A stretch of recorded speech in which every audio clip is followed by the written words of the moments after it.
This time on Rad Video, we finally talk about Skate 3, a game that a lot of you guys have been wanting me to play, so let's get right into it.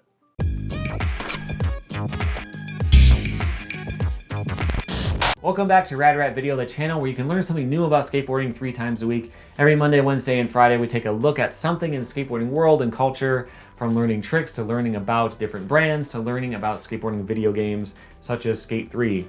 A lot of you guys have been asking me to play this one, and I'm glad to finally get it finished. So I've reviewed every other game in the series: Skate, Skate It, Skate 2, and now Skate 3, and let's get into it. This game has a lot of new features and things, but is it the best? We'll talk about that in the end. One thing I want to point out though is that this game has a lot of online features that don't work anymore. So I'm reviewing it as if you're buying it brand new right now. I did mess around with a lot of that stuff back when it was new. This is my original copy from 2010. But I wanted to point that out. There's a lot of stuff that isn't quite working anymore, but I'm gonna walk you through all those features right now. You get a choice of camera perspective, which is something a lot of people complained about. I don't mind the low camera that much, but given the option, I went with a higher one. It's less authentic, but it helps you line up stuff a little better, so it's worth it. And you can also pick your difficulty. The hardcore mode is what a lot of you guys will probably want to go with, and it does a few things. First, it makes flip tricks harder. You have to flick the controller a lot more just to get enough air to get off the ground. It's actually possible to bail something as simple as a varial kickflip on flat if you don't flick it enough. So it's a lot more work to do advanced flip tricks into grinds and out of them too. A 360 flip out of a tail slide is actually pretty tough because it has to be perfect. And this slows you down in contests a lot. My usual strategy in the last 2 games was to do a 360 nollie, 360 hard flip into a grind, and then do a flip out of it, but it's a lot harder here. I actually have to respect how high some stuff is and plan for it. Another big change is the fact that you don't stick to rails anymore. In the first 2 games, or the lower difficulty levels in this one, you just have to get close to a rail and you'll snap to it. It helps most of the time, but sometimes if you're trying to ollie up onto a ledge or manual on it, you might have gotten stuck doing a grind every time. Now you have a lot more control, but you also need to have the precision to manage it. Here's an example. This is a best trick event where I have to grind this rail, but the game doesn't set you up perfectly straight. Even if you don't touch the left stick, you'll still be a little bit off and miss the rail. I had to restart this event probably 10 times before I just so happened to get my aim right. In times like this, when you're skating enormous obstacles, having the hardcore control is kind of a pain, and you have to skate this particular rail in at least 3 separate events. But you can always turn down the difficulty in the menu if you have to. I never did. Hardcore mode is great for filming stuff though. Your footage will look a lot more natural and it gives you a lot more of a challenge on regular size stuff, instead of having to do bigger and bigger gaps. I'll talk about filming stuff a bit later. The story this time around is a little bit different, but not really. The intro is this long look at logging and manufacturing, and it's not really obvious why for a while, but it's showing the process of making a deck from start to finish. Then it cuts to a skater about to do a trick over a shark, and he bails. As it turns out, this is you, and Retta approaches you and says this. What are we doing this for somebody else for? Let's do our own thing. Let's start our own board company. So that's the goal of the game. Get coverage, win contests, all the same stuff you always did, but this time you get paid in deck sales, not in money. And you unlock more events as your company gets bigger. That's a really good way to go. In the other games, I had hundreds of thousands of dollars by the end of the game and nothing to buy with it. I didn't care to buy every single deck and wheel, so it just went to waste. But the deck sales feel more meaningful. You get to pick a company name and pick a pre-designed logo. I wish you could actually design the logo because it ends up being stickered all over town and on your posters and stuff. Supposedly you could go to skate.ea.com and do that kind of stuff back in the day, but it's not really available anymore. Another big change, Retta is no longer your cameraman, and the game makes it really clear that it's because people complain too much. Number 1, don't talk too much. People don't like that. Okay. And the most important thing, don't talk too much. So he passes the torch to Shingo, who's the guy you might remember from the first 2 games as the one you always beat in Skate. He doesn't have a lot of personality, and your skater doesn't ever speak a single word, so I found myself missing Retta's comments as I skated around. But he's still in the game, you only hear him when you hit business milestones though. Something else that has changed is the focus on building skate parks. You have been able to tweak spots and put extra ramps and rails and stuff like that, but this takes it to another level. You get this warehouse and eventually other spots, and you can build whatever you want in it. As you play the game, you'll unlock more types of ramps and stuff like that you can place here. I never had a ton of interest in doing this since there's so much stuff to skate as is, but it's a cool option at least, and I'll show more of this later. Aside from these new additions, there are still some new events, and the old ones return too. Let's talk about them all. The photo events are slightly updated. I've complained about the photography of these for both of the last games. The shots are basically never set up right. You can't see the landings most of the time. It's just you in the air doing something and going somewhere. But they do give you a little control now. You can zoom out, aim the camera, tweak the color and focus and stuff like that. It helps, but it's not great still. There are some other events that are better though. One thing I want to point out is the Killed It feature. This isn't new, but it's definitely updated. In the past, it was pretty much just a higher score total, but here's how it works now. When you start an event, you can just clear the gap and it'll count as owned it, but if you want to take it to the next level, the Killed It challenge is harder or just more specific. You don't have to do a grind, you have to do a specific grind or slide. Don't just grind this, do a tail slide to late flip out. I like this. It's helping train you on the controls, it's giving you more of a challenge, and rewarding people who have more skill with the game. Killing film challenges in hardcore mode can be genuinely difficult and rewarding, which is cool. When you kill an event, you get more board sales, helping you unlock stuff sooner. This is a really nice tweak, but it would have been nice to see what those extra challenges were when you pick the event. As soon as you start, you have to pause and go to the objective screen to see what you actually have to do. And this list at the bottom of the screen will be wrong, since this is just the regular objectives. I wish there was a way to switch this over to show the killed challenges, but I never found a way to. So that's kind of annoying, but it's not a big deal. Another minor issue is the fact that certain kinds of events don't have a killed option. So you beat it, see owned on the screen, and wonder if you missed something. I restarted events a couple of times to try to kill it, only realizing that there was nothing to kill. And they also tweaked those really annoying countdowns from the last game. Some types of events have countdowns, but for the most part, you just wait a second and it says go. In a lot of the events, you can jump back to your markers, and if you bail, it's just a quick fade to black. All these things make the career mode play so much smoother. As does the updated running control. It feels a lot more smooth, and you can sprint then hop on your board. You can go from 0 to 60 in a second instead of having to push a bunch of times. It feels a lot better. I'm really glad they updated this. Another update is the dark catch. If you tap R1 while the board is flipping, you'll catch it upside down. The only real purpose of this is to do dark slides, but I also like to do a dark catch shove it out as kind of a Casper flip. Oh, and let's check in on the spin directions. This time, half cabs have been changed to make them wrong, but they added in spin directions for every other stance, and it seems to be right now. But there is still another weird issue. If you do a big enough spin, like here on the mega ramp, it will call it a cab. My character is goofy, so I don't know why it's doing that. Unfortunately, follow challenges are back. You start the game following Retta around so he can show you some spots. And even though you're running your own company, you still skate with other pros to try to get shoe sponsor hookups. But just look at this list. Most of them are just following them. Since I hate doing that, I skip those challenges. You can still beat the game if you do, luckily. The next returning event is the death races, and I skipped all of these too. I hate them. See my other Skate series reviews to see more about these. You just can't make me do them again. Also returning are the Own the Spots. You have to get a high score on a certain thing. Nothing too crazy here, but it helps encourage you to explore.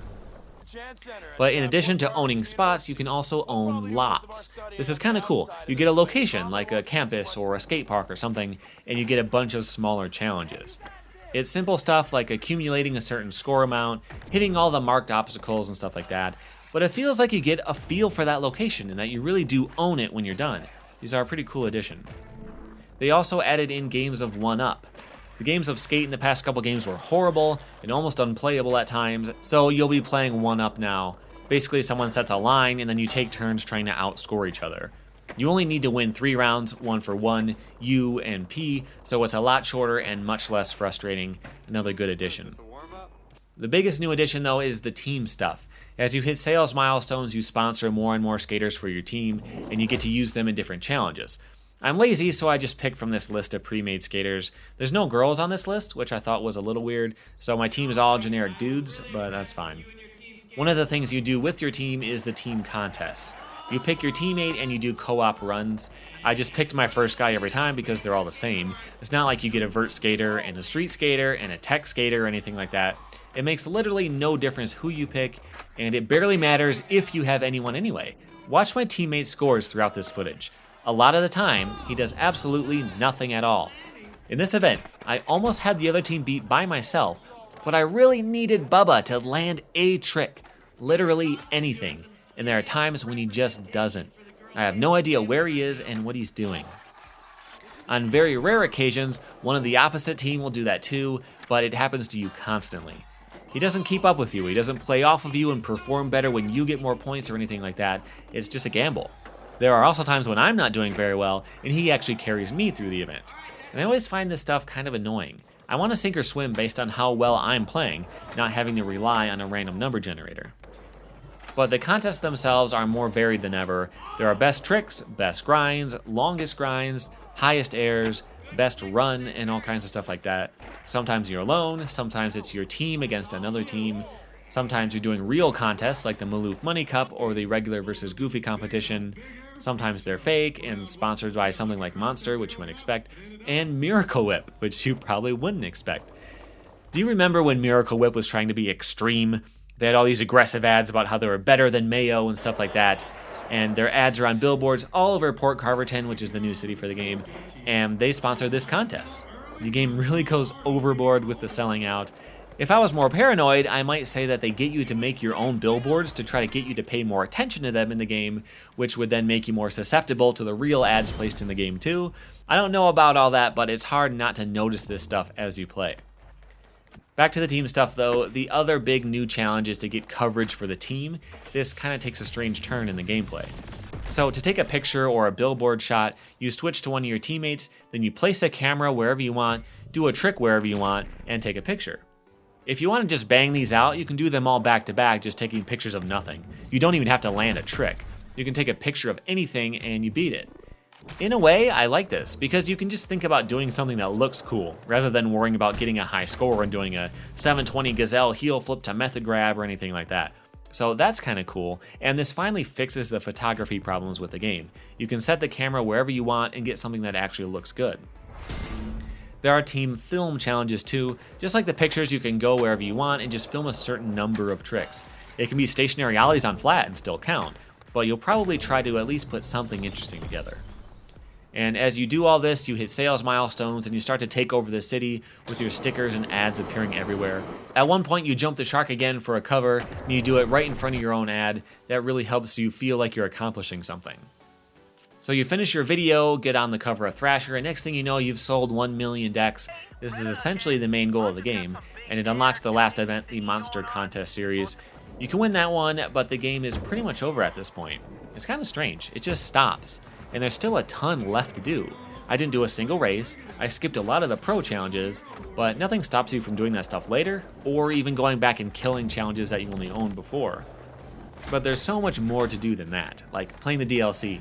I have a few purchases on this one that I can show you. First is the Sanatorium, which is a creepy, insane asylum that you skate at night. It has a different feel from the rest of the game, which is cool. There are some events to do here, like a photography challenge and some other stuff. The DIY park from Skate 1 is also recreated here for good measure. Look at this challenge though. I have to do a nose grind 180 to 5-0, but what does that mean? Fakie 5-0 or switch 5-0? It took me a while to get this gap to work, and I guessed that it would mean switch, but it was fakie, so it didn't count. You get a couple little issues like that as you go. But this level is pretty cool and I recommend it. Next is Danny Way's Hawaiian Dream. This is the biggest mega complex in the series. I get tired of all the super gigantic stuff that you skate in the game, but I was pretty desperate for more stuff to skate, so I bought it years ago. There's actually a lot going on here, like a street demo, where you skate this big plaza area. You do a transition demo in this area here. I don't like these ramps. For some reason, it's basically impossible to stay in them. You just air out of everything. I don't know. You also air out of the mega tunnel, or whatever you'd call this. I wanted to get as much speed as possible and see how big of a spin I could do. I did a couple of 1080s, but you can never actually land back in transition. I did one over here though. This level is cool just because there's a lot of content here. There are photo and video challenges and a lot of stuff to mess around with. The last DLC I bought was the Filmer Pack, and I can finally talk about this. I had it for Skate 2, but I didn't re-buy it for my review. This time I still have my original version, so I can just show it off. And here's how it works. If you have the pack installed, you can go to the replay editor and pick from the advanced cameras. You basically just pick the advanced free camera. You can place keyframes of what you want the angle to look like at certain points. The game does a really good job of stringing those keyframes together naturally and making it feel like there's a cameraman speeding up, slowing down, and turning instead of just a perfect floating camera. This is a lot of fun to mess around with. You used to be able to save them to the skate reel as long as you had the sharing pack, and you can even upload them to YouTube directly. I know I did this stuff a lot back when it was new. Here's some stuff I filmed back in the day. I had all of these saved as replays.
Speaking of the DLC, I need to mention that sharing pack again. If you wanted to get online and download other people's levels and upload your own stuff, you needed to get the sharing pack. The game comes with a code, but if you bought it used, you'd have to re-buy the code again. As much as I love the game, all of these sponsorships and the money-grabbing DLC stuff like this really sucked. But if you've got all that stuff, you could skate this game for years, filming stuff all over the city and saving it, especially if you get into the park editing. You could spend weeks tweaking your park and skating around in it. I never got into that too much, but this is how it works. You can place different kinds of items, tweak and recolor them, and then skate them however you want. I asked Valley Boy for some footage of this like I did for Skate 2, and he sent me all kinds of stuff from the CAP faction, CAP meaning Create a Park. And this should give you a better idea of the kind of stuff you can do if you have the patience.